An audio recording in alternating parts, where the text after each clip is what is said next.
రారండో అమ్మమ్మ ఇంటికి. ఈరోజు అమ్మమ్మ మీకు వెరైటీ చట్నీ సూపర్ ఉంటుంది. ఒక్కసారి మీరు తప్పకుండా ట్రై చేయండి. ఆరోగ్యానికి కూడా ఎంతో మంచిది. ఇప్పుడు పచ్చిమిరపకాయలు, టమాటా, 2 వంకాయలు, గుమ్మడికాయ చక్కగా లోపలంతా తీసి పీల్ తీసి ఒక చెక్క తీసుకున్నా. దీన్ని తురమాలి. వీటిని పచ్చిమిరపకాయలు, టమాటాలు వీటిని కడుక్కొని ముక్కలు కట్ చేసుకొని ఆయిల్ వేసి వేయించాలి.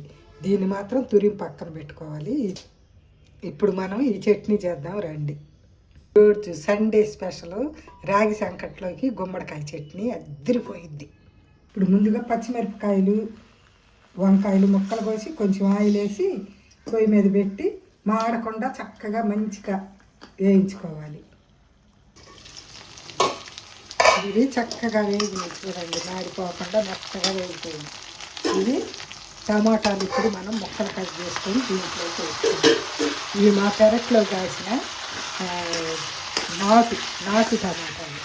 ఇప్పుడు ఇవి కూడా వేసి మూత పెట్టి మధ్యలో కలుపుకుంటా బాగా మెత్తగా టమాటాలు కూడా మెత్తగా అయిందా ఉడికించుకుందాం. మనము టమాటాలు ఉడికేటప్పటికి ఈ గుమ్మడికాయని ఇలా తురుముకుందాం. చూడండి, ఇది గట్ట తురుము వేసుకుందాం గుమ్మడికాయ ముక్కను. ఇప్పుడు టమాటాలు కూడా మెత్తగా ఉడికిపోయిన దీనిలోకి కొంచెం చింతపండు వేసి 1 నిమిషం ఉంచి పొయ్యి ఆపేద్దాము. ఇది చల్లారిన తర్వాత అప్పుడు చూద్దాం.